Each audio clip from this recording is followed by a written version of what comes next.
Sois Seigneur, comme un doux parfum,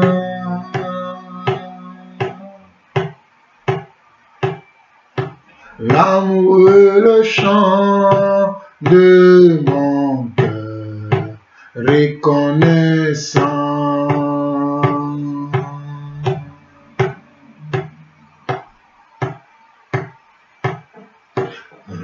Reçois Yeshua comme un doux parfum,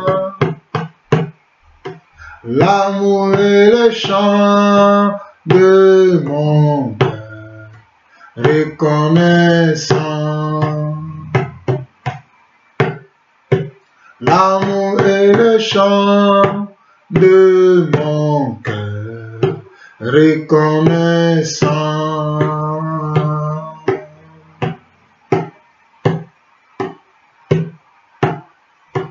Reçois Jésus comme un doux parfum, l'amour et le chant de nos cœurs reconnaissants.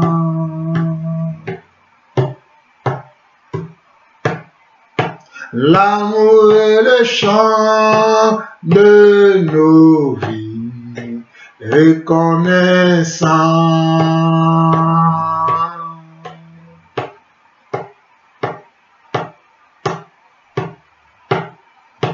Reçois Jésus comme un doux parfum, l'amour et le chant de mon cœur reconnaissant. L'amour et le chant de mon cœur reconnaissant. Oh, l'amour et le chant de mon cœur reconnaissant.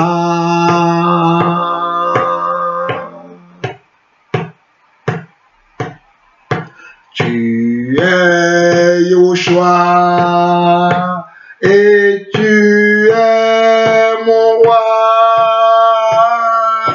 et je te loue de tout mon cœur pour toujours.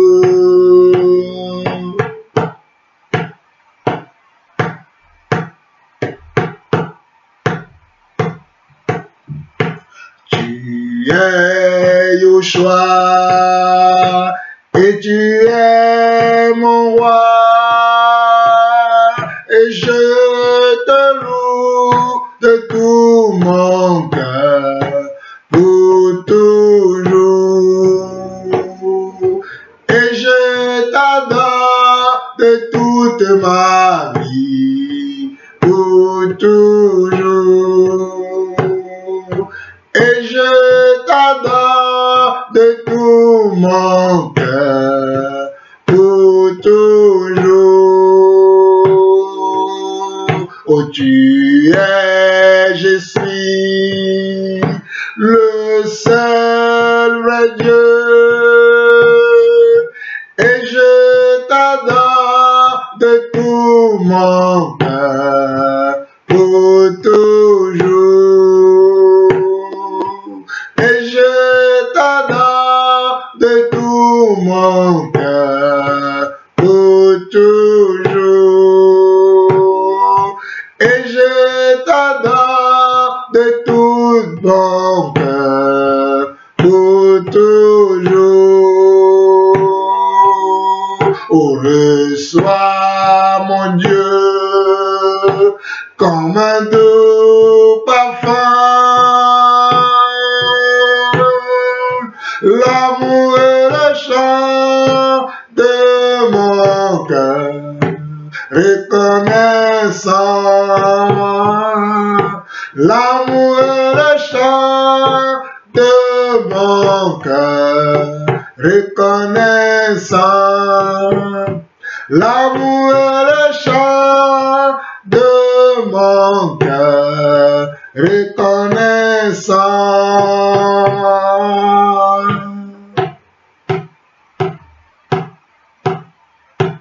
Tu es Seigneur, tu es mon Dieu, et je t'aimais de tout mon cœur pour toujours. Et je te chante de tout mon cœur pour toujours.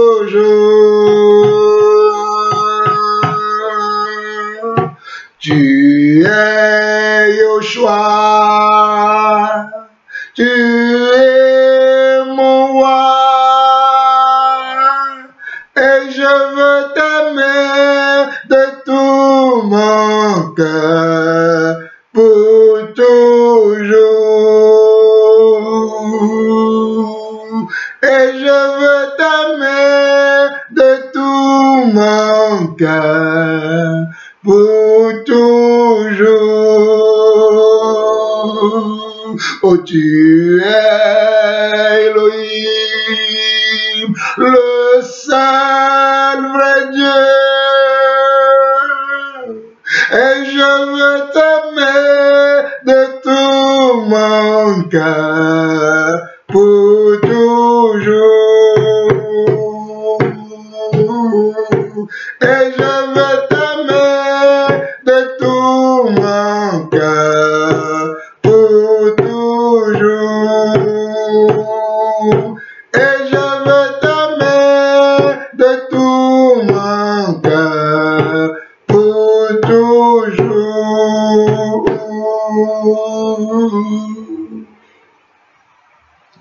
Seigneur mon Dieu, tu es mon cœur, tu es ma joie, tu es ma force. Seigneur, je veux t'aimer, je veux t'adorer, je te chanterai, Seigneur Dieu. Dès l'aurore, tu sais combien je t'aime et combien je t'adore. Dès que le jour se lève, Seigneur, je m'approche de toi et je chante tes cantiques. Je te loue, je te bénis de ce Dieu formidable, ce Dieu merveilleux que tu es pour moi. Oh Papa, où irai-je loin de ta face, si ce n'est toi qui me dirige et qui me conduit? Dieu de mon salut, Dieu de mes pères, Dieu d'Abraham, d'Isaac et de Jacob, je te loue de ce que tu es si bon pour moi, si bon pour ma famille, si bon pour ma vie, si bon pour mes frères et sœurs. Tu es si bon pour moi. Tu es si bon pour moi et je chanterai toujours ton nom. Oh Papa, sois encore béni aujourd'hui. Sois encore élevé dans ce temple. Sois encore élevé dans ce corps, oh Papa. À toi seul, la gloire, la louange, l'honneur, pour des siècles, au nom de Jésus-Christ. Amen. Amen. Et Amen. Frères et sœurs, vous écoutez la voix de votre frère Jean-Paul Lawson. Que le Seigneur vous bénisse. Que le Seigneur vous soit favorable. Que le Seigneur vous fasse grâce, afin que vous compreniez sa hauteur, sa longueur, sa largeur, afin que vous connaissiez Dieu sur toutes ses formes. Car Dieu le Père s'est manifesté en chair en Dieu le Fils. Et Dieu le Fils s'est manifesté dans le Saint-Esprit. Et nous croyons que Dieu le Père est aussi le Fils et est aussi le Saint-Esprit. Qu'il vous multiplie sa grâce, qu'il vous multiplie sa faveur, afin que vous compreniez quel est son attachement à lui, quel attachement que vous devez avoir en lui, quelle est la foi que vous devez placer sur lui, quel est l'amour que vous devez lui octroyer. C'est pour cela que nous travaillons nuit et jour, afin de venir devant vous et de vous amener, non pas nos pensées, non pas nos sentiments, mais vous amener sa pensée à lui. Alors mes frères et sœurs, ce que j'ai commencé depuis quelques jours, je pense qu'aujourd'hui, je vais le finir. Car Dieu m'a préparé pour un temps comme celui-ci, afin que je vous annonce l'évangile véritable, l'évangile non dilué, l'évangile non pollué. Et aujourd'hui, ce que j'ai commencé depuis quelques semaines, aujourd'hui, je vais le finir. C'est comment bâtir l'église de Dieu. Comment évangéliser et comment bâtir l'église de Dieu. Nous allons aller dans Actes. Actes chapitre 18 aujourd'hui. Nous avons déjà vu Actes chapitre 16, Actes chapitre 15, Actes chapitre 17. Je fais bien de les citer en désordre. Parce que les signes nous conduisent tantôt de cette manière et tantôt de l'autre manière. Aujourd'hui, nous allons continuer au travers de Actes chapitre 18. Et nous allons voir ce que le Saint-Esprit va nous dire encore aujourd'hui. Nous allons voir ce que le Saint-Esprit va nous dire encore aujourd'hui.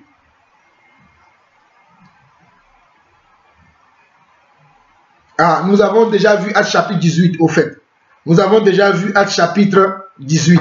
C'est plutôt Actes chapitre 19 que nous allons commencer, mais nous n'allons pas le finir. Nous allons lire quelques passages là-bas. Nous allons lire quelques passages dans d'autres passages de la Bible et nous allons avancer selon que le Seigneur nous fait grâce. Donc nous regardons dans Actes chapitre 19. Regardez ce que la Bible nous dit dans Actes chapitre 19. Dans Actes chapitre 19, on nous dit: pendant qu'Apollos était à Corinthe, Paul, après avoir parcouru les autres provinces de l'Asie, arriva à Éphèse. Pendant que Paul a laissé Apollos à Corinthe, Paul continue son voyage missionnaire et il va arriver où? Il va arriver dans la ville d'Éphèse. Et regardez ce que Paul dit là, quand il arrive dans la ville d'Éphèse. On nous dit: ayant rencontré quelques disciples, il leur dit: avez-vous reçu le Saint-Esprit quand vous avez cru? Il lui répondit: nous n'avons pas même entendu qu'il y a un Saint-Esprit. Paul va rencontrer certains disciples dans la ville d'Éphèse. Et Paul va leur demander: oui, c'est bon, vous êtes disciples, mais est-ce que vous avez reçu le Saint-Esprit qui est le berger de l'église, qui est celui qui conduit l'église?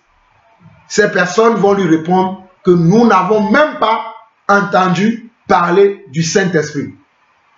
Verset 3, il dit: de quel baptême avez-vous été donc baptisé? Il répondit: du baptême de Jean. Alors Paul dit: Jean a baptisé du baptême de repentance, disant au peuple de croire en celui qui venait après lui, c'est-à-dire en Jésus. Sur ces paroles, il fut baptisé au nom du Seigneur Jésus. Lorsque Paul leur eut imposé les mains, le Saint-Esprit vint sur eux et ils parlaient en langue et prophétisaient. Ils étaient en tout environ 12 hommes. Voyez-vous, mes frères, que vous pouvez marcher dans la foi chrétienne, que vous pouvez marcher dans la religion, que vous pouvez marcher dans une église, pensant que vous connaissez tout de Dieu. Mais Dieu va vous révéler plus tard que vous ne savez pas tout. Mais il faut avoir l'humilité d'accepter que vous ne savez pas tout. Frères et sœurs, je vous en supplie, ayez l'humilité de dire que vous ne savez pas tout.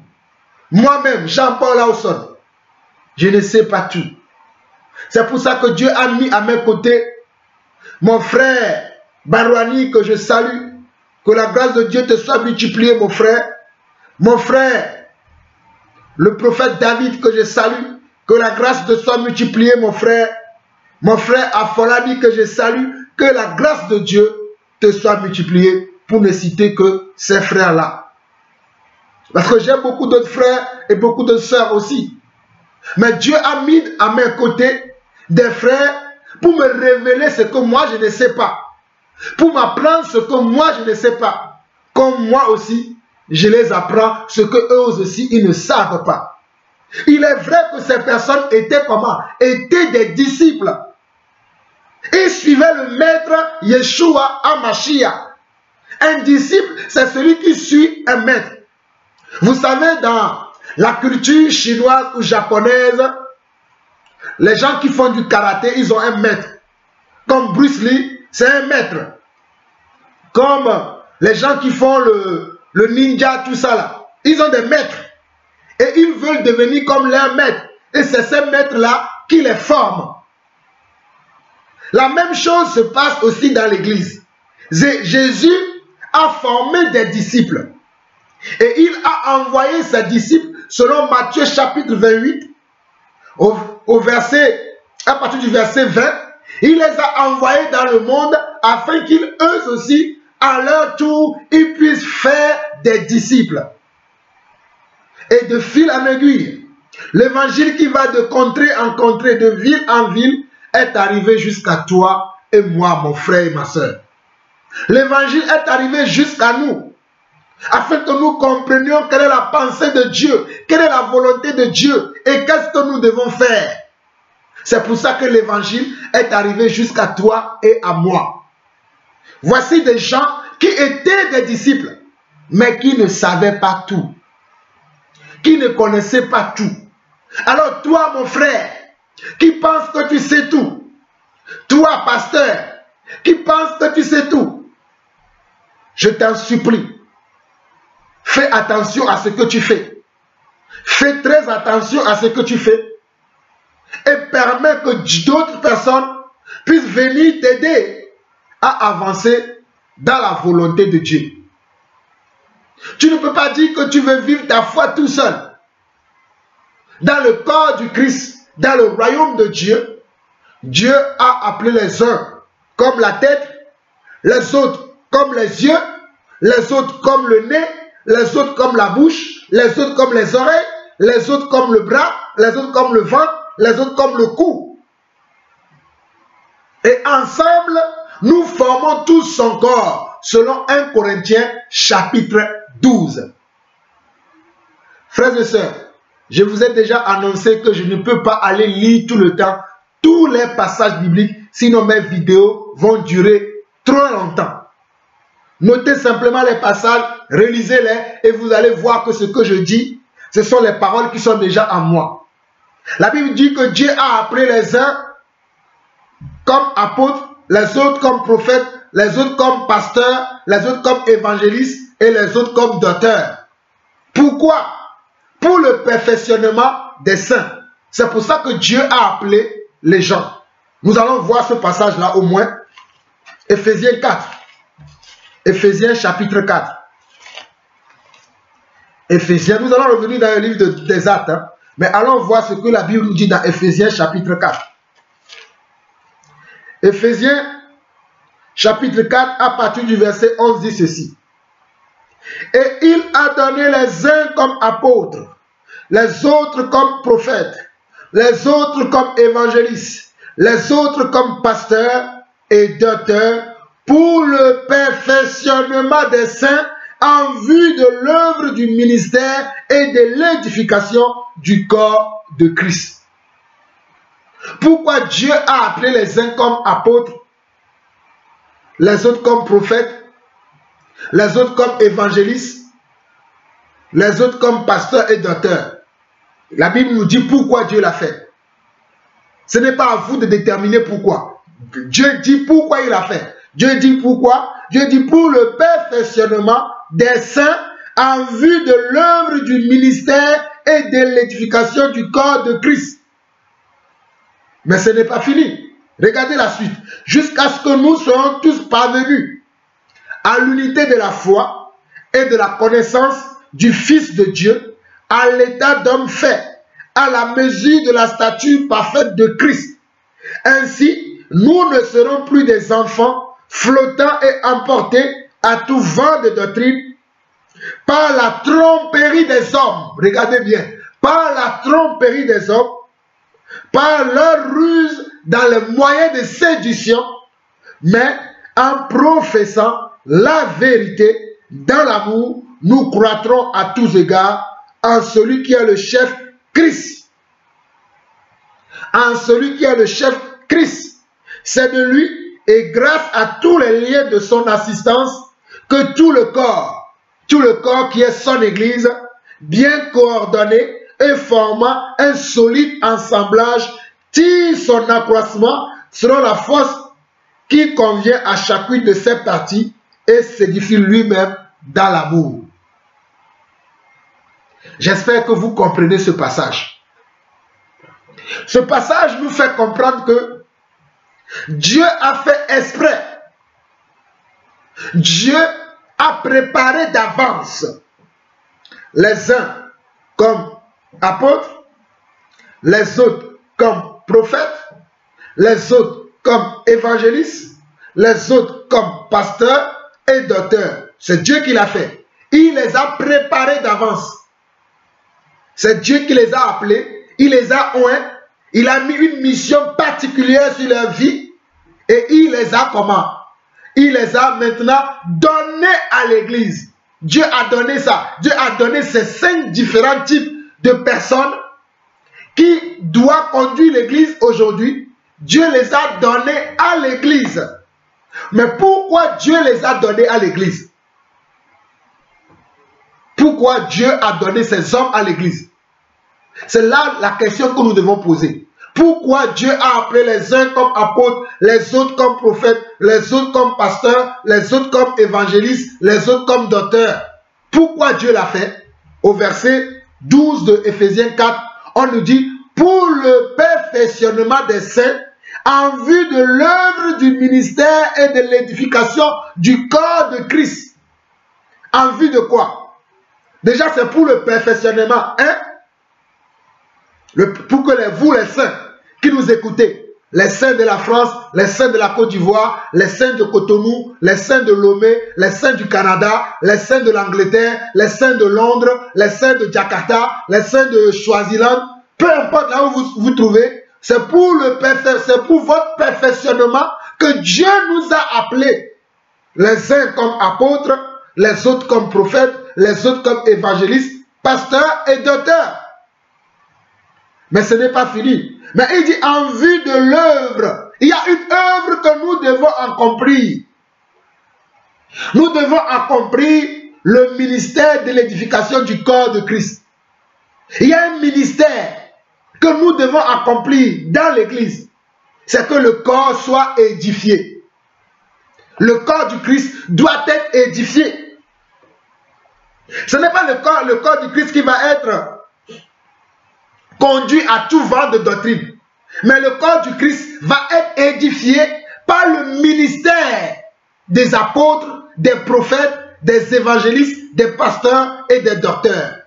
Voilà pourquoi nous vous interdisons de ne pas suivre les gens qui vous disent « Allez lire vos Bibles et vous allez le comprendre tout seul. » Non, non, non, non, non, non, non. Nous croyons que Dieu peut vous révéler sa parole chez vous par l'intermédiaire de son esprit. Mais nous croyons aussi que Dieu a appelé les uns comme apôtres, les autres comme prophètes, les autres comme évangélistes, pasteurs et docteurs, pour que vous puissiez être édifiés.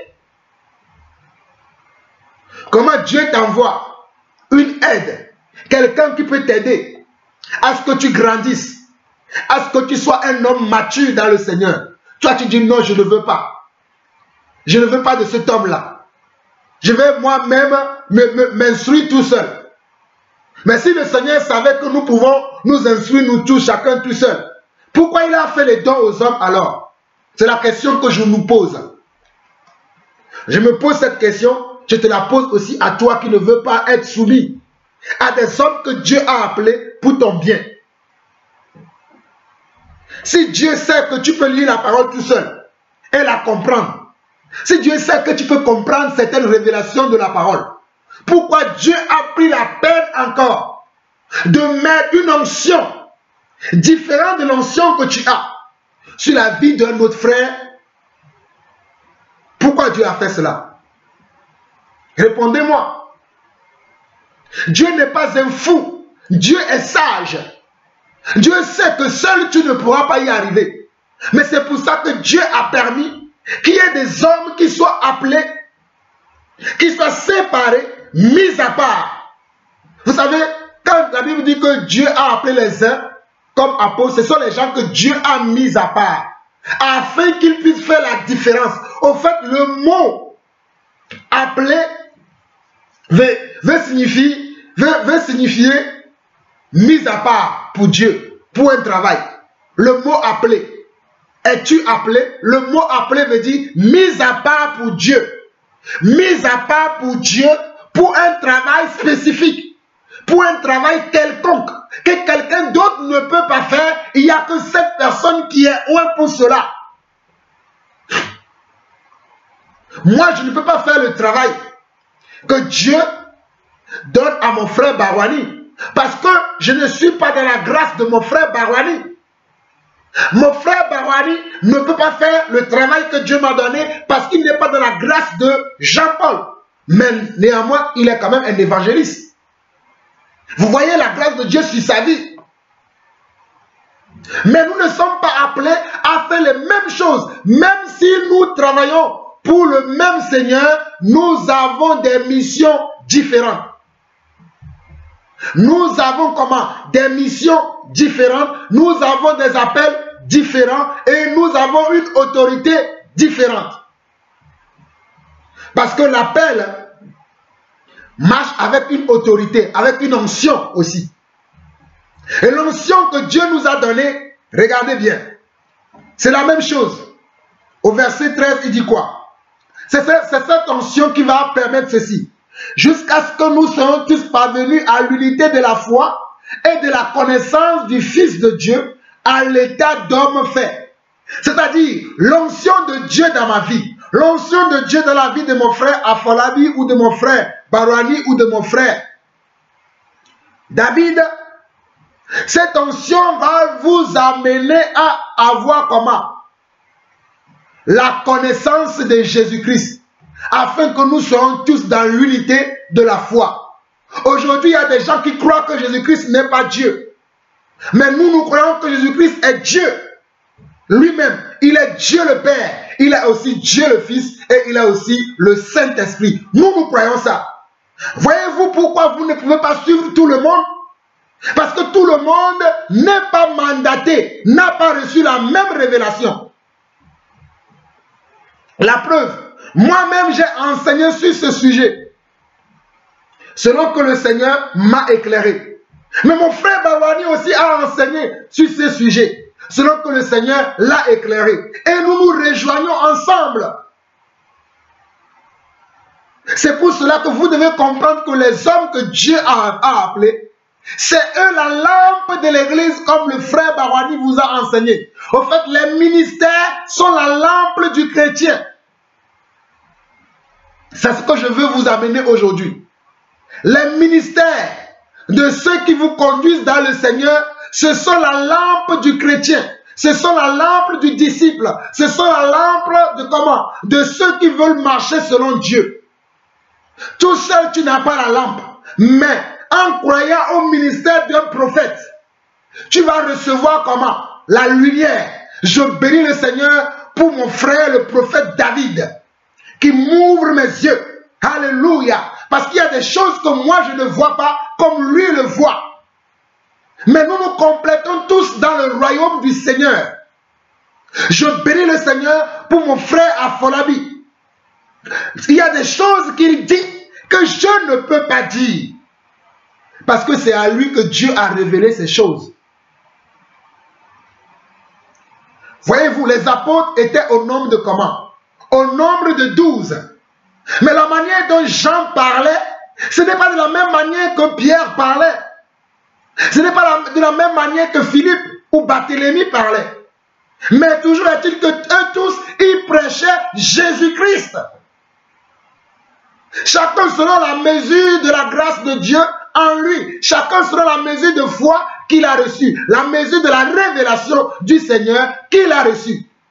Mais pour quel but? Pour vous amener à comprendre toutes les caractéristiques de Dieu. Dieu a plusieurs facettes. Dieu a plusieurs caractéristiques. Il prend un apôtre, il met une certaine caractéristique en lui. Il va prendre un prophète, il va mettre une certaine caractéristique en lui aussi. Il va prendre maintenant un évangéliste, il va mettre encore des facettes en lui aussi. Il va prendre des pasteurs, il va mettre aussi en lui. Il va prendre comment?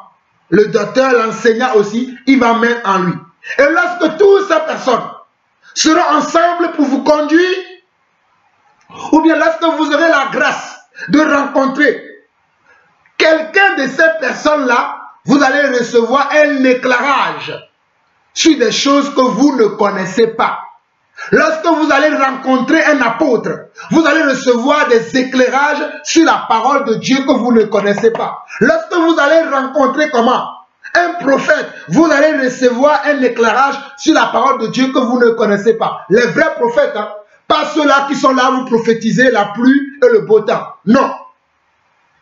Je parle des vrais prophètes qui viennent avec des mystères cachés de la parole et qui vous révèlent ces mystères cachés.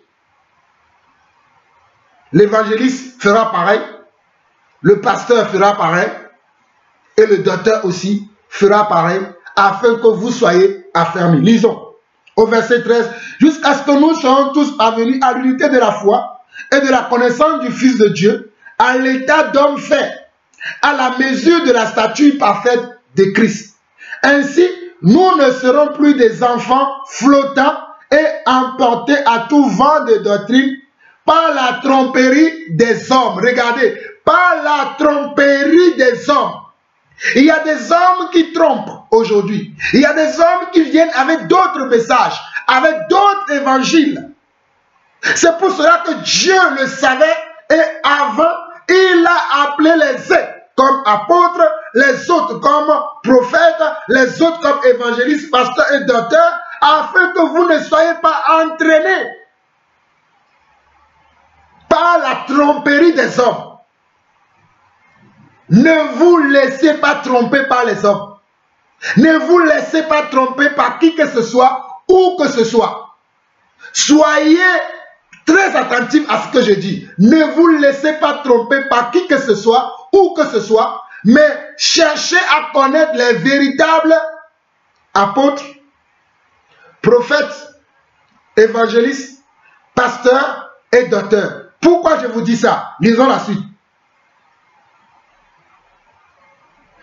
Verset 14 au verset 16. Ainsi, nous ne serons plus des enfants flottants et apportés à tout vent de doctrine, par la tromperie des hommes, par leur ruse dans les moyens de séduction, mais en professant la vérité, dans l'amour, nous croîtrons à tous égards en celui qui est le chef, Christ. Vous allez croître en Jésus-Christ lorsque vous vous soumettez à un ministère. Mais si vous ne voulez pas vous soumettre à un ministère, vous pensez que vous connaissez tout, vous savez tout, vous êtes libre de marcher comme vous voulez, vous ne voulez absolument pas vous soumettre à un ministère, que ce soit le ministère apostolique, que ce soit le ministère prophétique, que ce soit le ministère évangéliste, que ce soit le ministère comment? Du berger qui est le pasteur, ou le ministère de l'enseignant qui est le docteur, vous n'allez pas croire. Regardez, ce n'est pas moi qui le dis, regardez. On nous dit, verset 14, ainsi nous ne serons plus des ennemis flottants et emportés à tout vent de doctrine par la tromperie des hommes, par leur ruse dans les moyens de sédition, mais en professant la vérité, dans l'amour, nous croîtrons à tous égards en celui qui est le chef, Christ. Vous allez croître en celui qui est le chef, Christ. Parce que Christ a mis comment? Son onction, ses capacités dans ces hommes-là que vous voyez. J'en fais partie. Dieu m'a fait la grâce de recevoir un ministère apostolique. Vous comprenez ce que je suis en train de dire? Bon, nous continuons. Verset 17. Il dit, voici donc ce que je dis et ce que je déclare dans le Seigneur. Vous ne devez plus marcher comme les païens qui marchent selon la vanité de leur pensée. Qu'est-ce que ces ministères vont faire? Ces ministères vont faire que vous ne marchez plus selon comment? Selon vos sentiments, ni selon vos émotions, mais que vous marchez selon l'Esprit de Dieu. C'est pour ça que Dieu a envoyé ces ministères. Regardez, Voici donc ce que je déclare. Dans le Seigneur, vous ne devez plus marcher comme les païens qui marchent selon la vanité de leurs pensées. Ils ont l'intelligence obscurcie. Ils sont étrangers à la vie de Dieu à cause de l'ignorance qui est en eux, à cause de l'endurcissement de leur cœur. Ayant perdu tout sentiment, ils se sont livrés au dérèglement pour commettre toute espèce d'impureté jointe à la cupidité. Mais vous, ce n'est pas ainsi que vous avez appris Christ. Si du moins vous l'avez entendu et si conformément à la vérité qui est en Jésus, c'est en lui que vous avez instruit à vous dépouiller. Alléluia.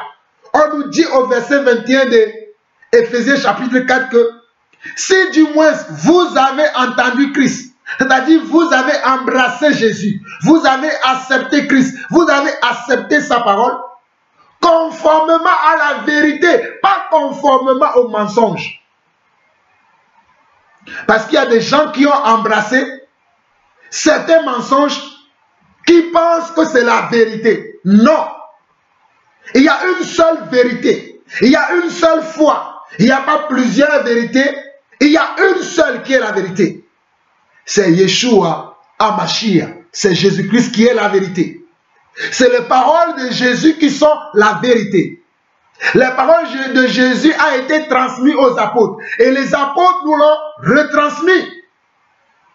C'est pour ça qu'il nous dit, conformément à la vérité qui est en Jésus, c'est en lui que vous devez être instruits à vous dépouiller.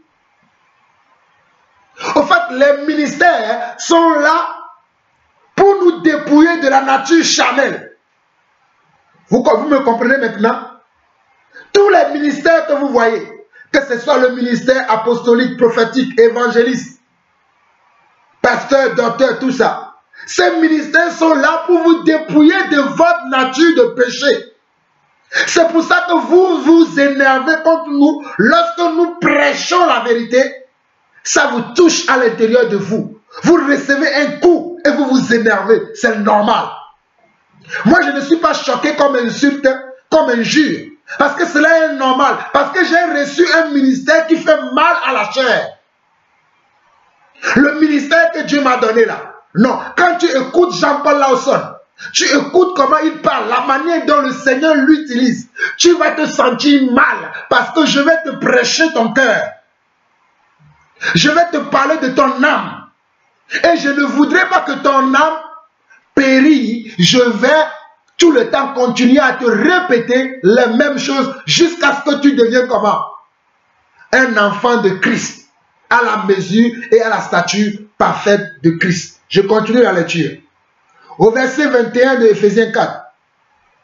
Il dit, si du moins vous l'avez entendu, et si conformément à la vérité qui est en Jésus, c'est en lui que vous avez été instruits à vous dépouiller par rapport à votre vie passée du vieil homme qui se corrompt par les convoitises trompeuses. Frères et sœurs, lisez-vous la Bible. On dit, par rapport à votre vie passée, à ta vie passée, du vieil homme. Le vieil homme qui aime comment? Qui aime le péché, qui aime la masturbation, qui aime comment? L'adultère, qui aime le vol, qui aime l'orgueil, qui aime l'hypocrisie. Ce vieil homme-là, le Seigneur Jésus, par le ministère qu'il a donné aux hommes sur cette terre, ces ministères vont te transformer afin que tu abandonnes comment? Ton ancienne vie et que tu acceptes la vie de Jésus, écrit par le ministère des hommes. Alléluia. Je continue. Au verset 23, il dit, à être renouvelé dans l'esprit de votre intelligence. Regardez bien, le ministère des hommes est là pourquoi? Pour que vous soyez renouvelés dans l'esprit de votre intelligence et à revêtir l'homme nouveau, créé selon Dieu, dans une justice et une sainteté que produit la vérité. Oh, béni soit Dieu. Alléluia. Béni soit Dieu pour sa parole. Donc, le ministère apostolique, prophétique, évangéliste, pasteur et docteur, leur but c'est quoi? C'est de vous renouveler dans l'esprit et dans votre intelligence. Mon ministère est là pour te renouveler dans ton esprit. Renouveler quelque chose veut dire quelque chose qui a vieilli. Quelque chose qui ne va pas dans le bon sens. Quelque chose qui perd un peu le chemin, qui perd un peu les pédales. C'est ça qu'on doit renouveler. Vous savez, nous avons un contrat d'assurance. Pour ceux qui ont des véhicules et des maisons ici en Europe, nous avons un contrat d'assurance que vous devez renouveler tout chaque année. Si vous ne renouvelez pas votre contrat d'assurance, si vous arrive un pépin, vous êtes cuit. C'est pour ça aussi que Dieu veut que nous soyons renouvelés dans notre esprit, afin que nous puissions faire la différence dans le monde. Afin que lorsque nous allons dans le monde, que nous ne soyons pas comme le monde. C'est pour cela que Dieu veut que nous soyons renouvelés dans notre esprit, dans notre intelligence, afin que nous comprenions quelle est sa pensée, quelles sont comment les choses que nous devons pratiquer dans notre foi. Vous comprenez? Nous devons être renouvelés dans notre esprit et dans notre intelligence. Ne gardez pas l'intelligence que vous avez reçue à l'école. Même si vous avez bac plus 10, laissez ça au pied du Seigneur. Abandonnez l'intelligence de vos cultures. Même si vous avez la meilleure culture qui existe sur terre, et acceptez la culture de Jésus-Christ. Vous allez voir, votre vie va changer. Vous allez être comment? Un homme différent de ce que vous étiez avant. Regardez encore. Je vais lire du verset 23 au verset 28. Il dit, à être renouvelé dans l'esprit de votre intelligence et à revêtir l'homme nouveau, créé selon Dieu dans une justice et une sainteté que produit la vérité. Regardez la suite. C'est pourquoi renoncer au mensonge. Qu'est-ce que tu as déjà abandonné? Tu as renoncé à quoi déjà? Toi mon frère, toi ma soeur. Le but de ce message est que nous renoncions à nous-mêmes. Regardez, il dit, c'est verset 25 d'Éphésiens 4, c'est pourquoi renoncer au mensonge et que chacun de vous parle selon la vérité à son prochain, car nous sommes membres les uns des autres. Alléluia. Nous sommes membres les uns des autres. Je ne m'appartiens plus à moi-même, mais j'appartiens à l'église corps du Christ. Je suis un membre à part entière du corps du Christ. Je suis un membre de l'église. Je n'appartiens pas à un mouvement religieux, mais j'appartiens à l'église de Jésus. Afin d'amener ma part, ce que Dieu a mis en moi pour le perfectionnement des saints. Alléluia. Que Dieu soit béni pour sa parole. Regardez, verset 25. C'est pourquoi renoncer au mensonge et que chacun de vous parle selon la vérité à son prochain, car nous sommes membres les uns des autres. Si vous vous mettez en colère, ne péchez point. Que le soleil ne se couche pas sur votre colère. Et ne donnez pas assez au diable. Que celui qui dérobe ne dérobe plus. Alléluia. Ceux-là qui vous disent aujourd'hui que non, sauvé par grâce, on peut vivre comme on veut. On a été sauvé une fois pour toutes. On peut pécher. Rien ne nous arrivera. Dieu nous a sauvés déjà. C'est bon. On n'a pas besoin de faire des œuvres. Regardez ce que la Bible dit. Il dit que celui qui dérobait veut dire qu'il volait, ne dérobe plus, mais plutôt qu'il travaille en faisant de ses mains ce qui est bien pour pouvoir avoir de quoi donner à celui qui est dans le besoin. Je bénis le Seigneur. C'est ça notre ministère. Le ministère que Dieu nous a donné là, c'est un ministère de révélation des cœurs. Nous allons révéler l'état de votre cœur afin que vous enleviez les mauvaises choses de votre cœur. C'est ça le ministère que Dieu nous a donné. Le ministère de révélation. Savez-vous que les ministères sont des ministères de révélation? Que ce soit le ministère de prophétique, apostolique, évangéliste, pasteur et docteur, ce sont des ministères qui révèlent l'état des hommes. Ce sont des ministères qui révèlent le cœur des hommes. Ce sont des ministères qui révèlent les choses qui sont cachées dans le monde. Ce sont des ministères de révélation. Afin que l'homme nouveau puisse savoir à quoi prétendre et qu'est-ce qu'il doit faire. Non pas que l'homme nouveau continue de marcher selon comment? Selon son ancienne vie. Non, c'est pour cela que ici dans Ephésiens 4, le verset 28, il dit que celui qui dérobait ne dérobe plus, mais plutôt qu'il travaille en faisant de ses mains ce qui est bien pour avoir de quoi donner à celui qui est dans le besoin. Regardez verset 29. Qu'il ne sorte de votre bouche aucune mauvaise parole. Qu'il ne sorte de votre bouche aucune mauvaise parole. Mais s'il y a lieu, quelques bonnes paroles qui servent à l'édification commune, à l'édification et qui communiquent une grâce à ceux qui l'entendent. Waouh! Regardez l'édification que je vous apporte. Regardez la grâce que je vous communique au travers de cette parole. C'est comme ça que nous pouvons être dans les Écritures. Je ne viens pas vous parler de mes voyages. Je ne viens pas vous parler de comment j'ai gagné le monde. Mais je viens vous parler de Christ. C'est là où vous voyez la différence entre ceux qui sont là à parler des choses inutiles, farfelues. Mais nous vous parlons des choses qui peuvent vous sauver. Alléluia. Regardez. Qu'il ne sorte de votre bouche aucune parole mauvaise. Mais s'il y a lieu, quelques bonnes paroles qui servent à l'édification et communiquent une grâce à ceux qui l'entendent. Verset 30. N'attristez pas le Saint-Esprit de Dieu par lequel vous avez été scellés pour le jour de la rédemption. Nous avons été scellés du Saint-Esprit. Nous avons été comment?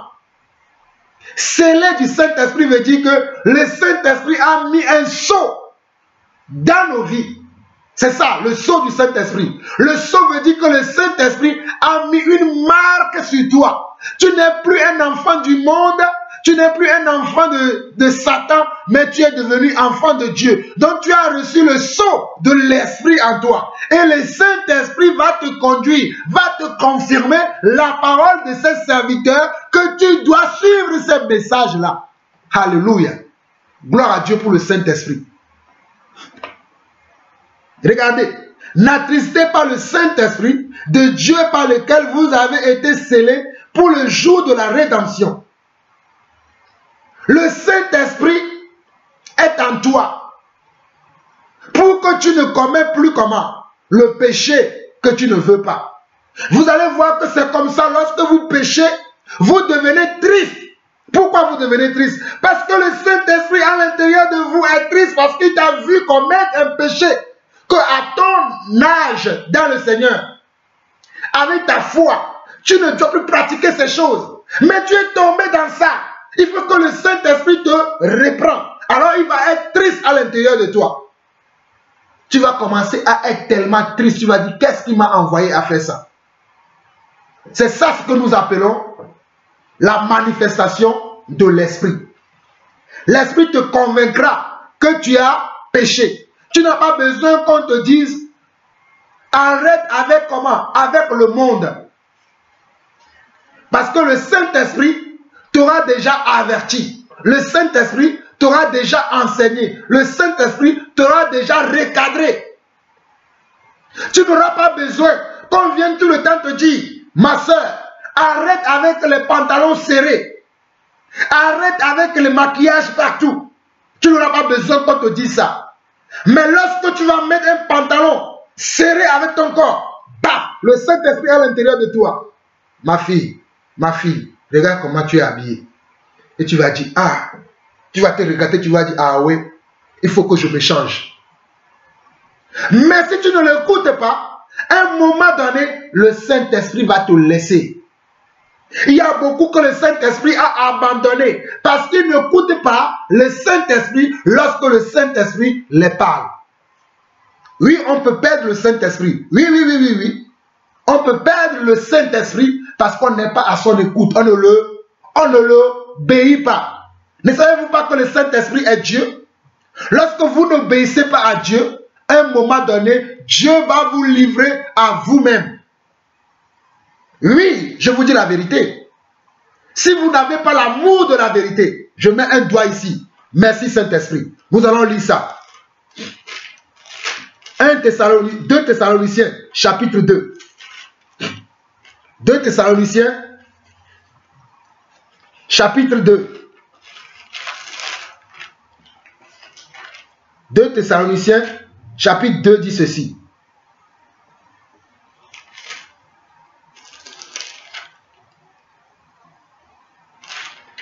« 2 Thessaloniciens, chapitre 2 dit ceci. À partir du verset 9 dit ceci.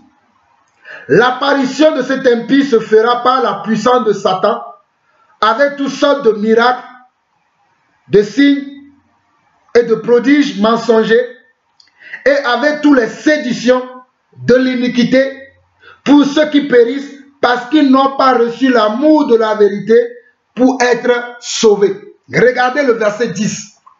Le verset 10 de 2 Thessaloniciens, chapitre 2 dit quoi? Et avec toutes les séditions de l'iniquité. Savez-vous que le péché est une sédition? Quand le péché te séduit, oui, tu peux envier Jean-Paul. Tu peux jalouser Jean-Paul. Tu peux l'insulter. Ce n'est que moins que rien. C'est ça le péché. Et tu commences à nourrir cette pensée. Et tu commences à avoir de l'animosité envers le frère Jean-Paul. Mais tu es comment? Tu as été séduit par l'iniquité. Mon frère, refuse l'iniquité. De la même manière que Jésus avait dit. À qui? À Caïn. Que le péché, comment? Couche à ta porte. Allez lire dans Genèse, chapitre 3 ou chapitre 4. Vous allez voir que Dieu disait à, comment? Dieu disait à Caïn que le péché couche à ta porte. Domine sur lui. C'est ce que Dieu a dit à Caïn. Mais Caïn n'a pas pu résister. Le péché couche à nos portes. Le péché va venir pour nous séduire. Au fait, c'est quoi le péché? Le péché va venir avec une forme bizarre. Oh non, c'est rien, ce n'est qu'un petit mensonge. Si tu manges, ce n'est pas grave. Mens. Et de fil en aiguille, tu vas commencer par un petit mensonge et demain tu feras aussi un grand mensonge. Mais la Bible dit cela. Celui qui n'est pas fidèle dans les moindres choses, elle ne le sera non plus dans les grandes choses. La personne qui n'est pas fidèle dans les moindres choses, elle ne sera non plus fidèle dans les grandes choses. Et regardez, 2 Thessaloniciens, chapitre 2, verset 10 dit, et avec toutes les séditions de l'iniquité. L'iniquité c'est quoi? C'est ce qui vous séduit. Pour ceux qui périssent parce qu'ils n'ont pas reçu l'amour de la vérité pour être sauvés. Vous n'aimez pas la vérité pour que vous soyez sauvés. La vérité vient par les ministères. C'est ça ce que vous ne savez pas. La vérité vient par les ministères. Parce que la vérité c'est Jésus-Christ. Et les ministères c'est Jésus-Christ. Le ministère apostolique c'est Jésus-Christ. Le ministère prophétique c'est Jésus-Christ. Le ministère comment? Évangéliste c'est Jésus-Christ. Le ministère du pasteur c'est Jésus-Christ. Et le ministère du docteur c'est encore Jésus-Christ. Parce que c'est Jésus-Christ qui s'est multiplié dans les hommes. Afin de comment? Afin d'enseigner les hommes. Oui. C'est pour ça que je vous annonce que les ministères, ce sont comment? Ce sont les Jésus-Christ qui sont un peu partout sur la terre. C'est pour ça que nous ne pouvons pas être pareils. Je suis différent de mon frère Afolabi. Je suis différent de mon frère comment? Patrick. Je suis différent de mon frère comment? David. Mais nous sommes tous frères. Mais c'est le ministère de Jésus, ça. Ok. Au verset 11, il dit, aussi Dieu leur envoie une puissance d'égarement pour qu'ils croient aux mensonges. Lorsque Dieu vous parle, au travers des ministères, de ces oins qui sont sur la terre, et que vous préférez suivre le mensonge, Dieu va vous interpeller une fois. Dieu va vous interpeller 2 fois. Dieu va vous interpeller 3 fois. Mais à un moment donné, Dieu vous livre au mensonge et vous allez croire que vous êtes toujours dans la vérité, mais vous croyez au mensonge. Regardez. Aussi Dieu leur envoie-t-il une puissance d'égarement pour qu'ils croient au mensonge, afin que tous ceux qui n'ont pas cru à la vérité, mais qui ont pris plaisir à l'injustice, soient condamnés. Vous prenez plaisir à l'injustice. Vous lirez la suite vous-même pour comprendre ce que Dieu veut vous enseigner. Je vous ai dit que nous ne pouvons pas lire tous les passages parce qu'il y a beaucoup de choses à dire et je ne veux pas que la vidéo dure longtemps. Déjà, j'atteins bientôt les 1 heure et je vais m'arrêter très bientôt. Donc, vous voyez que ceux qui n'ont pas l'amour de la vérité, ils n'acceptent pas les réprimandes de l'esprit. Nous revenons dans Éphésiens chapitre 4, le verset 30. Éphésiens chapitre 4, le verset 30. Ceux qui n'ont pas l'amour de la vérité n'acceptent pas la réprimande de l'esprit. Lorsque le Saint-Esprit vient en eux et veut les recadrer, il les attriste parce qu'ils ont eu un comportement mauvais, ils ont eu une attitude mauvaise, ils ont eu un caractère mauvais. Et le Saint-Esprit vient derrière pour les recadrer. Mais si tu n'acceptes pas le recadrage, la réprimande de l'esprit, à un moment donné, Dieu va te livrer à la séduction qui a envahi ton cœur. Dieu va te livrer à l'esprit de mensonge parce que tu n'as pas pris plaisir à écouter la voix de Dieu, les ministères que Dieu a placés sur terre pour te révéler ton état de cœur. Nous avançons au verset 31, il dit quoi? Que toute amertume, toute animosité, toute colère, toute clameur, toute calomnie et toute espèce de méchanceté disparaissent du milieu de vous. Regardez, que toute amertume, toute animosité, toute colère, toute clameur, toute calomnie et toute espèce de méchanceté disparaissent du milieu de vous. Il y a plusieurs espèces de méchanceté aujourd'hui dans l'église. Les hommes qui cherchent l'argent, ils mettent Dieu en avant, mais alors que c'est l'argent des hommes qui les intéresse. D'autres, c'est la gloire, mais ils mettent Jésus-Christ en avant, disant qu'ils prêchent Jésus-Christ. C'est faux. D'autres, c'est les derrière des femmes qui les intéressent. D'autres, c'est les devants des femmes qui les intéressent. D'autres, c'est la poitrine des femmes. Chacun selon ses désirs pernicieux dans l'église aujourd'hui. C'est ça ce que la Bible appelle toute forme de comment? De méchanceté. On nous dit que toute amertume, nous sommes bien dans Éphésiens chapitre 4, le verset 31, que toute amertume, toute animosité, toute colère, toute clameur, toute calomnie et toute espèce de méchanceté disparaissent du milieu de vous. Soyez bons les uns envers les autres, compatissants, vous pardonnant réciproquement comme Dieu vous a pardonné en Christ. C'est ça la parole de Dieu. Nous devons nous conduire selon la parole de Dieu. Surtout en nous soumettant aux ministères qui sont là, au milieu de nous. Les gens ne veulent pas se soumettre aujourd'hui. Oui, je connais tout. Je sais tout. Je peux accomplir tout. Je prie que cela soit vrai. Parce qu'effectivement, quelqu'un peut être dans la vérité. C'est vrai, il y a des gens qui peuvent tout le temps faire du bien. Reconnaissons-le. Il y en a certains qui sont comme ça. La Bible, dans le livre d'Apocalypse, chapitre 7, si je ne me trompe pas, parle de 144 000 personnes qui n'ont jamais fait quoi? Qui n'ont jamais couché même avec une femme, qui n'ont jamais péché. Donc, j'ose croire aujourd'hui qu'il y a des gens qui peuvent être encore parfaits dans toute leur conduite. Dans toute leur conduite, ils sont parfaits. Parce qu'ils obéissent à Dieu en toutes choses. Mais toi là, qui n'obéis pas en toutes choses, qui n'est pas soumis à la volonté de Dieu, qui n'est pas soumis comment? Aux préceptes, aux commandements de Dieu, lorsque nous vous avertissons, lorsqu'on t'avertit, accepte échange.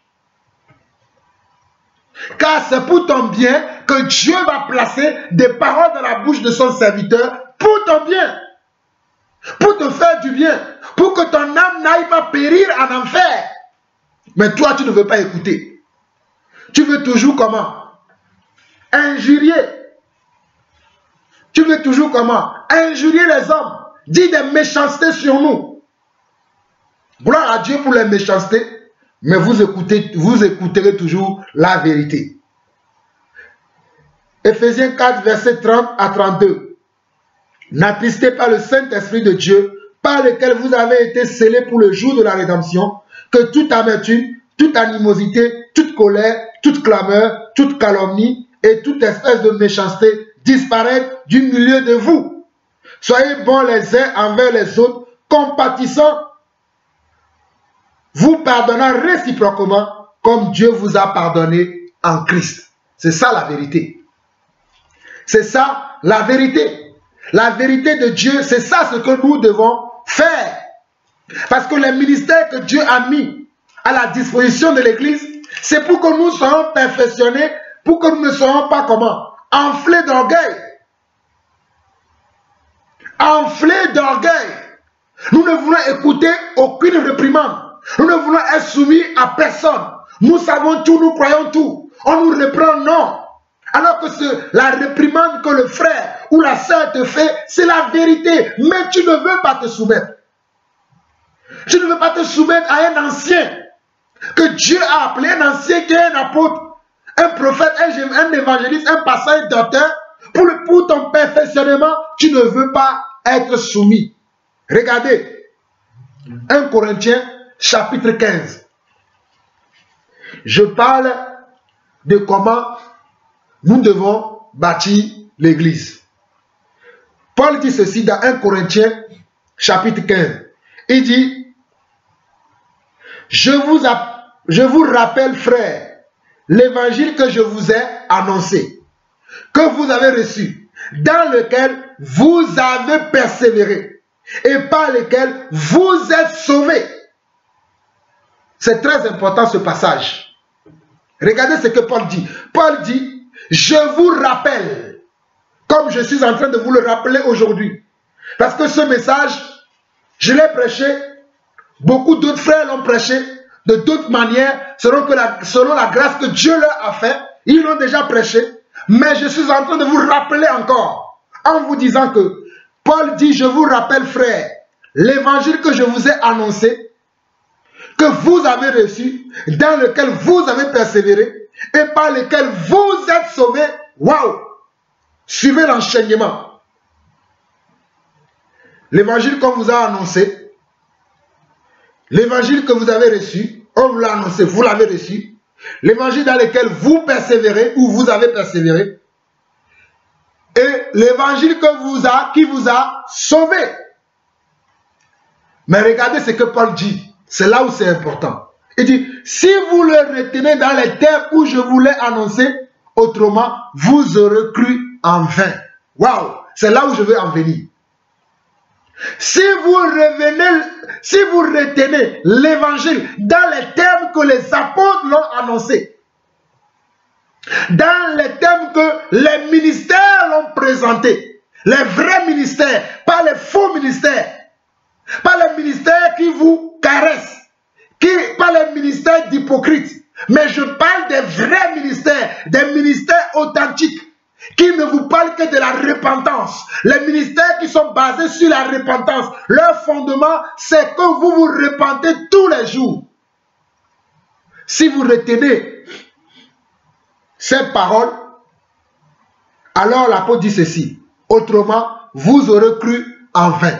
Ça veut dire que si vous ne retenez pas les messages que les apôtres ont prêchés, dans les conditions qu'ils ont prêchés, sans changer les bornes, parce qu'il y a beaucoup qui changent les bornes aujourd'hui, notamment le pape au Vatican.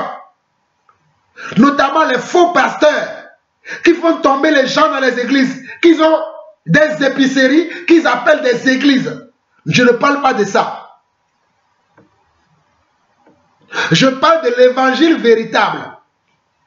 L'évangile qui te fait mal. Lorsque tu écoutes Jean-Paul Lawson, tu as mal au cœur. Oui, c'est ça le vrai évangile. Regardez ce que Paul dit. Il dit, et par lequel vous êtes sauvés au verset 2, si vous le retenez dans les termes où je voulais annoncer autrement, vous aurez cru en vain. Frères et sœurs, je ne veux pas que quelqu'un parmi nous croit en vain ici. C'est pour cela que je répète ces paroles. Je sais, je fais exprès de répéter ces paroles, parce que la foi vient de ce qu'on entend, et ce qu'on entend vient de la parole de Dieu.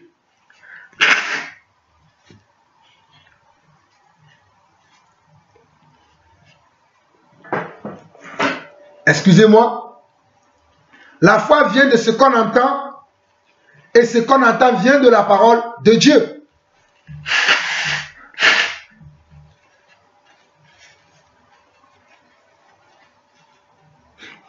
C'est important. Vous devez croire à cette parole. Parce que cette parole est la vérité. C'est elle qui vous libère de toute oppression. Regardez. 1 Corinthiens chapitre 15 à partir du premier verset. Je vous rappelle, frères, l'évangile que je vous ai annoncé, que vous avez reçu, dans lequel vous avez persévéré, et par lesquels vous êtes sauvés, si vous le retenez dans les termes où je vous l'ai annoncé, autrement, vous aurez cru en vain. Est-ce que vous retenez l'évangile dans les termes que les apôtres l'ont amené, dans les termes que les ministères que Dieu a mis sur terre pour votre perfectionnement? Est-ce que vous les retenez dans ces termes-là? Ou vous aimez la séduction de l'iniquité? Si vous aimez la séduction de l'iniquité, vous croyez en vain. Je vous le dis. On vous prévient. Nous vous prévenons tout le temps. Si vous croyez à la séduction de l'iniquité, oui, je peux forniquer. Je suis sauvé une fois pour toujours. Oui, je peux mentir.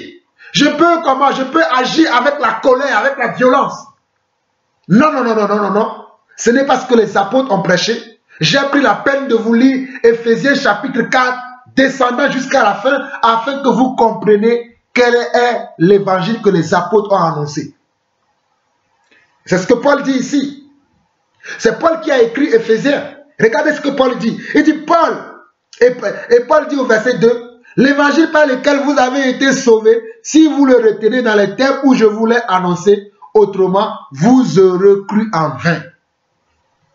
Je vous ai enseigné avant tout, comme je l'avais aussi reçu, que Christ est mort pour nos péchés selon les Écritures.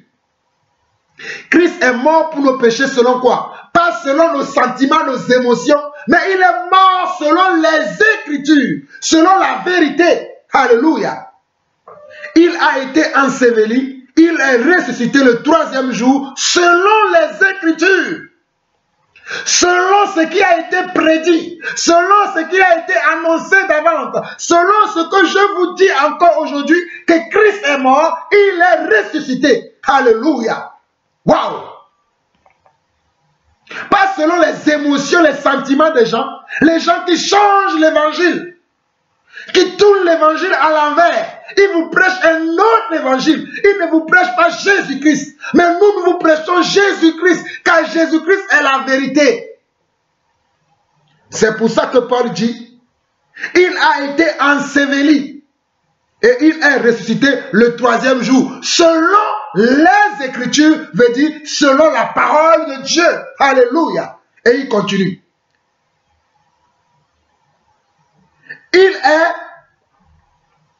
Il a apparu à Céphas, puis aux 12. Regardez, Jésus-Christ a apparu à qui? A apparu à Céphas. Céphas, c'est Pierre. Et il a apparu aux frères de Pierre, c'est-à-dire aux 12 autres apôtres. C'est-à-dire aux 11 qui sont restés dans la chambre haute. Et il les a apparus tous. Et ils les ont tous vus. Même Thomas qui ne croyait pas. Il a vu Jésus. Il a dit, montre-moi. Montre-moi si tu es vraiment Jésus. Montre-moi que je mette mon doigt dans ta plaie pour que je sache que c'est toi. Jésus lui a dit quoi? Jésus lui a dit, Thomas, depuis que je suis avec toi, tu n'as pas cru? Et Jésus va dire, heureux ceux qui croiront sans avoir vu. Heureux ceux qui croiront sans avoir vu. Parce que Thomas a douté de Jésus. Comme beaucoup doutent de l'évangile que nous prêchons aujourd'hui. Nous vous annonçons Jésus-Christ. Repentez-vous. Repentez-vous. Repentez-vous. Car le royaume des cieux est proche. Alléluia. Oh, repentance. Repentance. Repentance dans les cœurs. Repentance dans les foyers. Repentance dans les églises. Repentance chez les hommes de Dieu. Repentance. Repentez-vous. Au verset 6 de 1 Corinthiens 15, il dit, ensuite il est apparu à plus de 500 frères à la fois, dont la plupart sont encore vivants et dont quelques-uns sont morts. Jésus est apparu à plus de 500 frères dans le monde. Waouh! L'écriture nous donne des choses. J'aime la parole de Dieu. L'écriture nous dit que Jésus-Christ là, que les gens traînent dans la boue, que les gens disent qu'il n'a jamais existé, que les gens insultent, que les gens injurent. L'écriture nous dit que Jésus-Christ a été enseveli. Et le troisième jour, il est ressuscité. Alléluia. Oh, il est ressuscité. Il est ressuscité. Et il vit pour toujours. Je veux le célébrer. Je veux le célébrer. Je veux le célébrer. La résurrection du Seigneur. Il est ressuscité. Il est ressuscité. Et il vit pour toujours. Je veux le célébrer, je veux le célébrer, je veux le célébrer, la résurrection du Seigneur. Le Seigneur Jésus est ressuscité. Il vit en moi, il vit en toi. Il vit dans son église. Il vit dans les hommes qu'il a choisis. Oh, alléluia. Jésus-Christ vit en moi. Si je vis, ce n'est plus moi qui vis. Ce n'est plus moi qui vis, alléluia, c'est Jésus qui vit en moi. Ce n'est plus moi qui vis, alléluia, c'est Jésus qui vit en moi. En moi, en toi. Jésus qui vit en toi, ce n'est plus moi qui vis, alléluia, c'est Jésus qui vit en moi.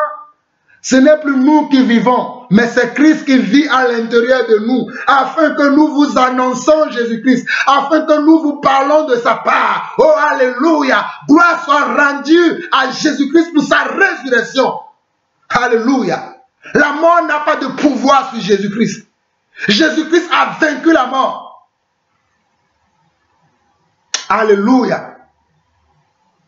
Jésus-Christ a vaincu la mort. Vous voulez suivre ces hommes-là? Ils ont vaincu quoi? Ces faux pasteurs, ces menteurs, les menteurs comme le pape, les menteurs comme les prêtres catholiques, les faux pasteurs qui sont là aujourd'hui, ceux-là à qui Dieu n'a pas fait grâce. Surtout beaucoup d'entre eux sont des femmes. Vous qui écoutez des femmes, quand j'ai lu là, vous avez entendu qu'il a fait des dons aux femmes?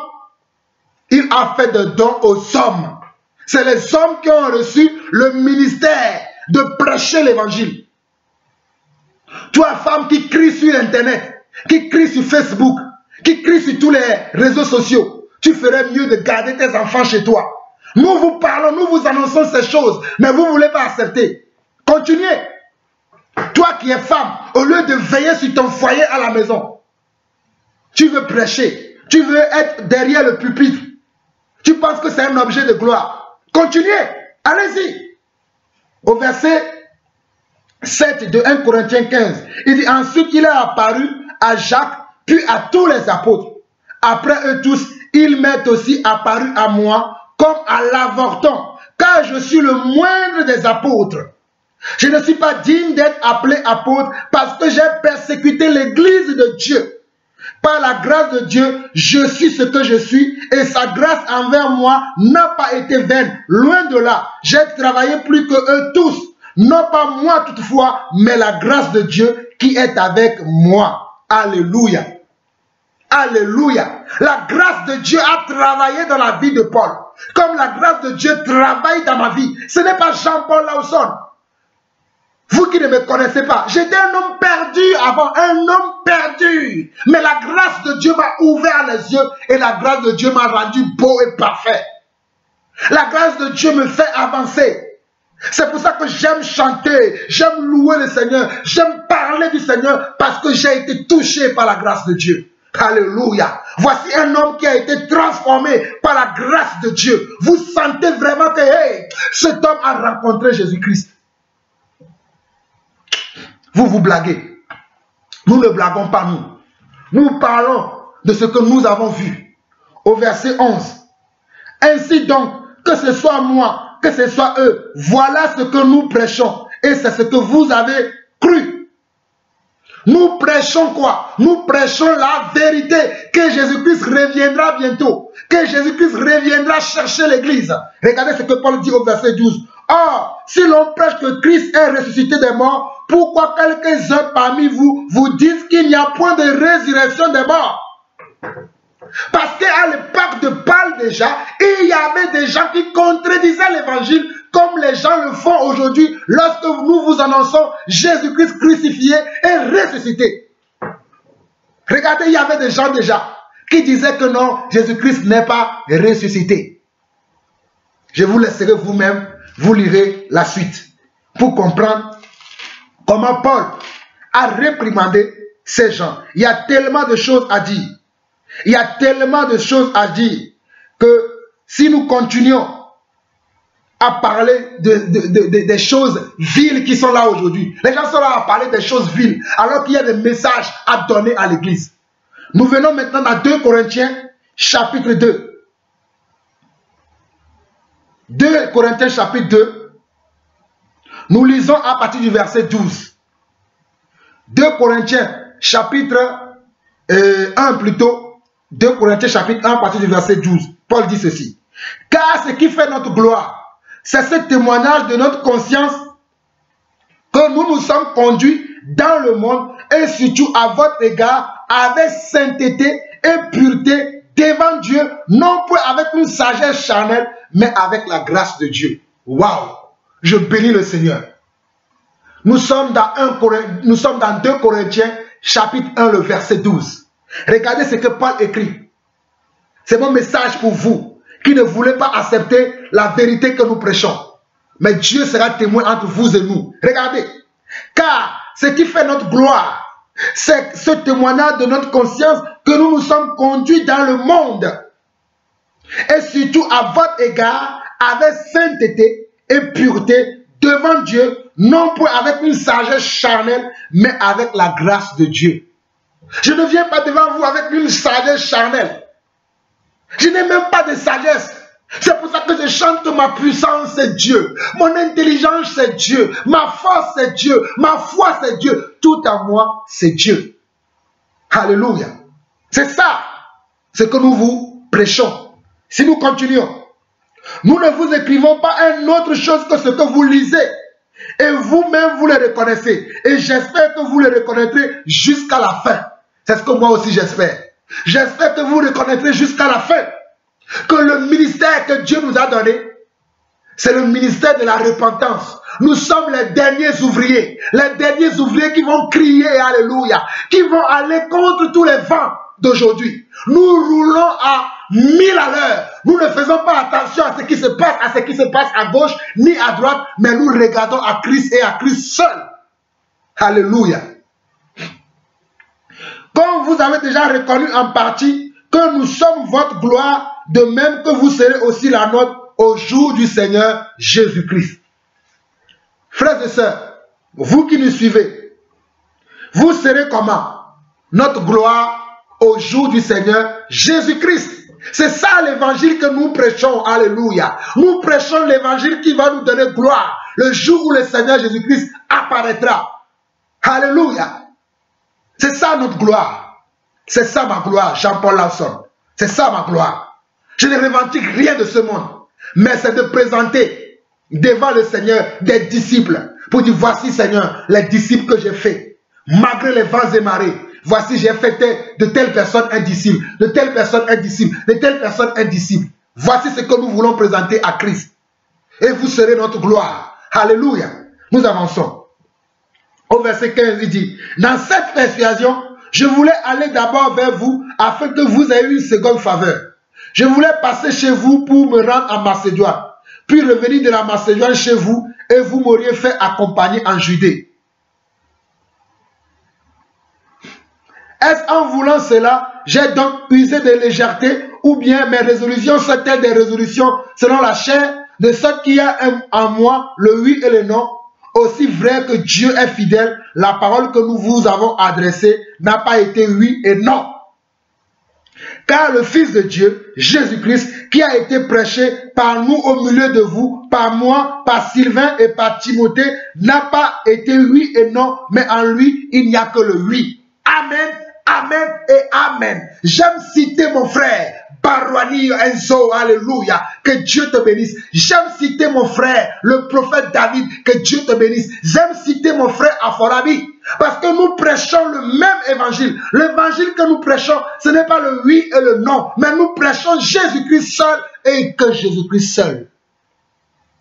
Afin que vous sortiez de votre ignorance, afin que vous sortiez de votre conduite astucieuse, séduisante, mais que vous revenez à l'évangile d'origine, l'évangile des apôtres. Je continue pour vous, parce qu'il y a beaucoup de choses à dire. Je vais m'arrêter bientôt, mais je vais vous donner encore quelques exhortations et je vais m'arrêter. Dans 2 Corinthiens chapitre 4. 2 Corinthiens chapitre 4. Regardez ce que Paul dit. Il dit quoi? À partir du premier verset, il dit, c'est pourquoi ayant ce ministère, quel ministère? Ministère de la repentance. Ministère de toucher des cœurs pour que les chairs se répandent. Pas le ministère de la sorcellerie, de faire tomber les gens. Non. Selon la miséricorde qui nous a été faite, nous ne perdons pas courage. Nous rejetons les choses honteuses qui se font en secret. Nous n'avons point une conduite astucieuse et nous n'altérons point la parole de Dieu. Mais en publiant la vérité, nous vous recommandons à toute conscience d'homme devant Dieu. Regardez vous-même le verset 2 de 2 Corinthiens chapitre 4. Nous rejetons les choses honteuses qui se font comment? En secret. Nous n'avons point une conduite astucieuse et nous n'altérons point la parole de Dieu. Mais en publiant la vérité, nous recommandons à toute conscience d'homme devant Dieu. Nous vous recommandons à toute conscience d'homme devant qui? Devant Dieu notre Père. C'est ce que nous faisons. Et il continue. Au verset 3, il dit, si notre évangile est encore voilé, il est voilé pour ceux qui périssent. Tous les incrédules dont le Dieu de ce siècle a aveuglé l'intelligence afin qu'ils ne voient pas briller la splendeur de l'évangile de la gloire de Christ qui est l'image de Dieu.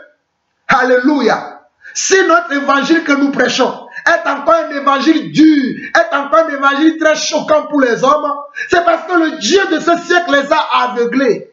Alléluia. Mais les véritables enfants de Dieu reconnaissent que nous vous prêchons Yeshua HaMashiach. Regardez. Si notre évangile est encore voilé, il est voilé pour ceux qui périssent, pour les incrédules dont le Dieu de ce siècle a aveuglé l'intelligence, afin qu'ils ne voient pas briller la splendeur de l'évangile de la gloire de Christ, qui est l'image de Dieu. Nous ne nous prêchons pas nous-mêmes. Quand je suis venu aujourd'hui, c'est Jean-Paul Lawson que je vous ai prêché. C'est Jean-Paul Lawson que je vous ai présenté.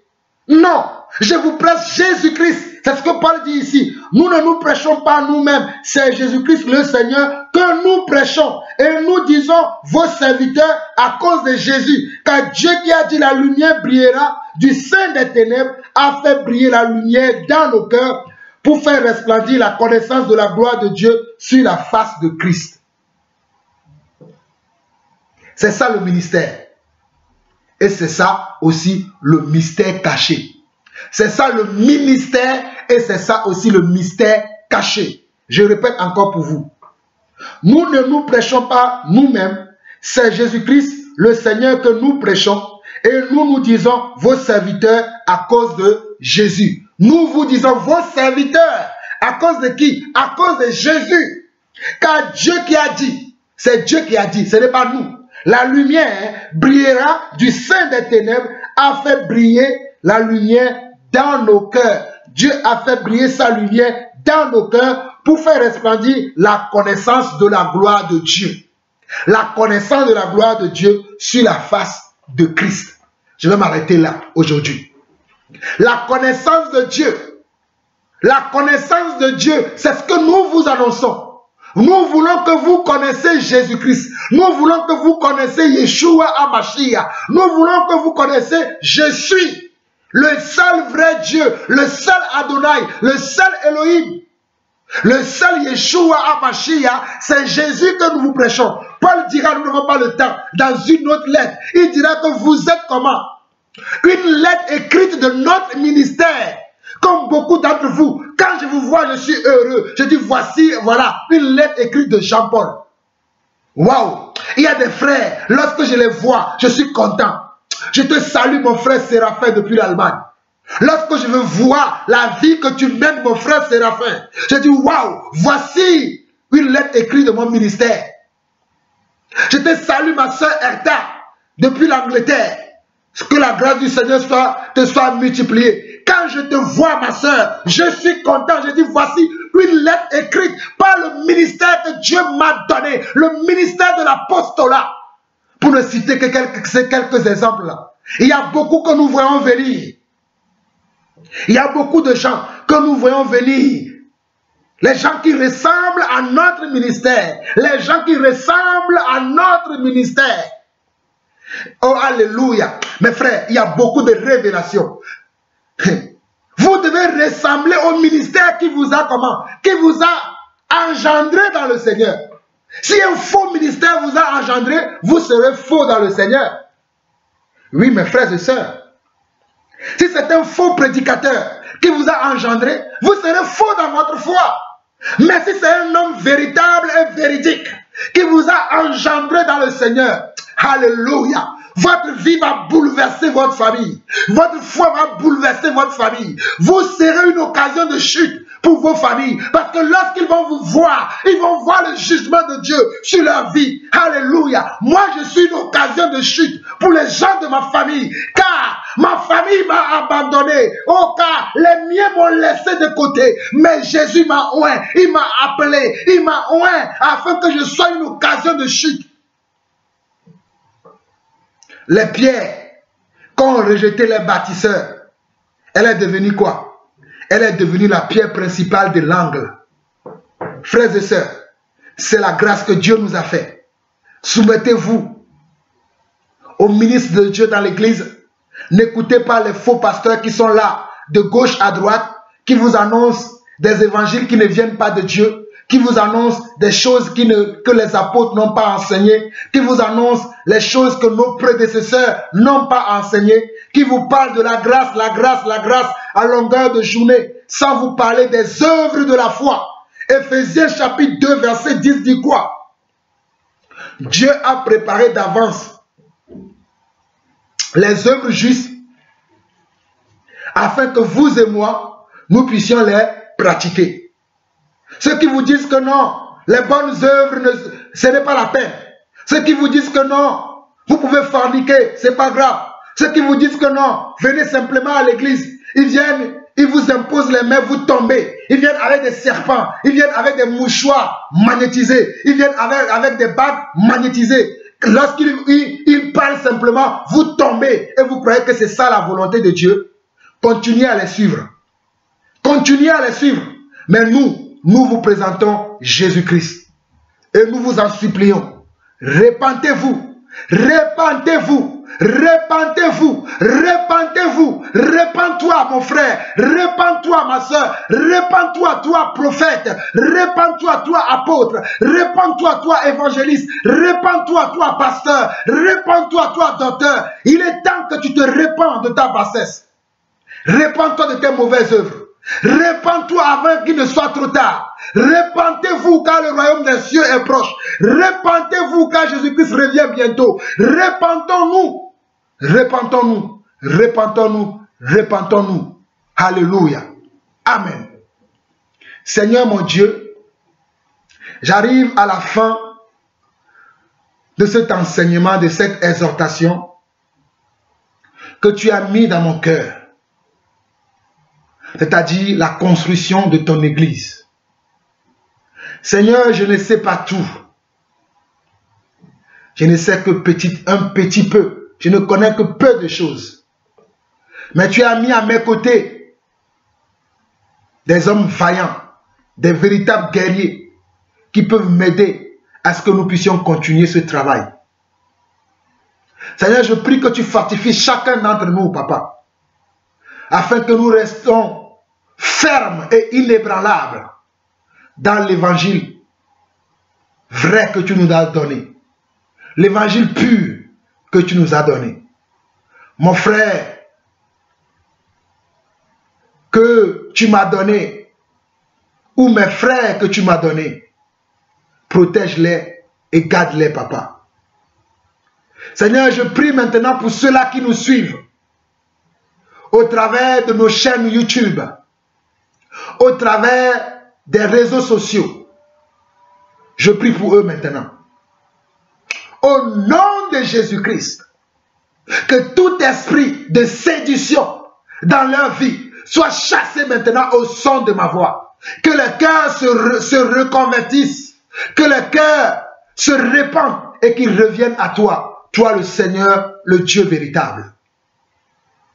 Seigneur, je prie pour un homme de Dieu qui s'est trompé, qui a perdu le droit chemin, qui a perdu le chemin de la vérité. Alléluia. Seigneur, tu dis que mon juste tombera 7 fois, et 7 fois tu le relèveras. Oh Seigneur, relève, Seigneur Dieu, nos combattants qui sont tombés, nos frères qui sont tombés au combat, nos frères qui sont tombés hier, nos frères qui sont tombés aujourd'hui. Relève-les, Papa, afin qu'ils continuent le combat.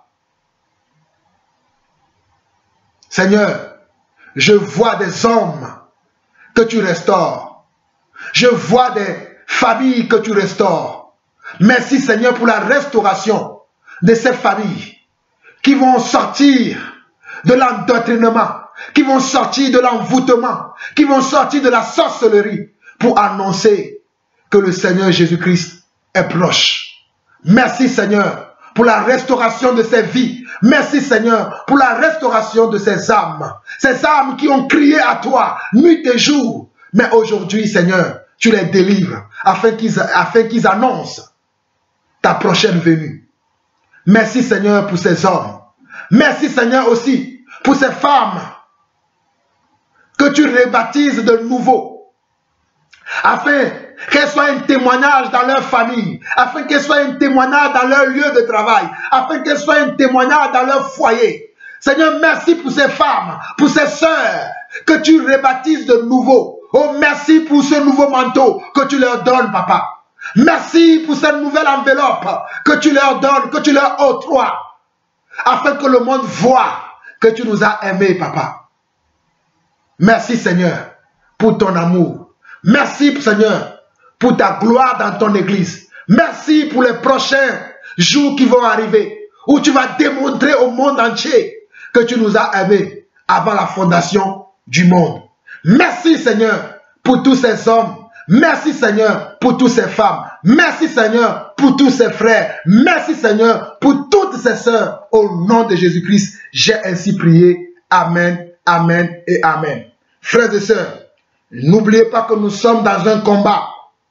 Le Seigneur a révélé à mon frère David, il y a quelques jours, que nous sommes dans un combat, que l'ennemi veut nous tuer, que l'ennemi veut notre mort. Mais tenez bon, même si vous devez mourir, mourrez pour la bonne cause. Mourrez pour l'évangile, mais ne mourrez pas pour les futilités dans ce monde. Nous sommes en guerre. La guerre est déclarée. La guerre contre le royaume de Satan, elle a été déclarée depuis 2000 ans. Depuis 2 siècles environ que la guerre a été déclarée. Et cette guerre continue encore. Et tu es un soldat. Je suis un soldat dans l'armée du Seigneur. Tu es une soldate, je suis un soldat dans l'armée du Seigneur pour accomplir la volonté de Dieu. Retenez les instructions que le Seigneur vous donne. Retenez bien les instructions que le Seigneur vous donne. Beaucoup d'entre vous, vous oubliez les instructions du Seigneur. Retenez les instructions du Seigneur. Soyez fermes et inébranlables. Shalom, shalom, shalom. Vous avez écouté la voix de votre frère Jean-Paul Lawson.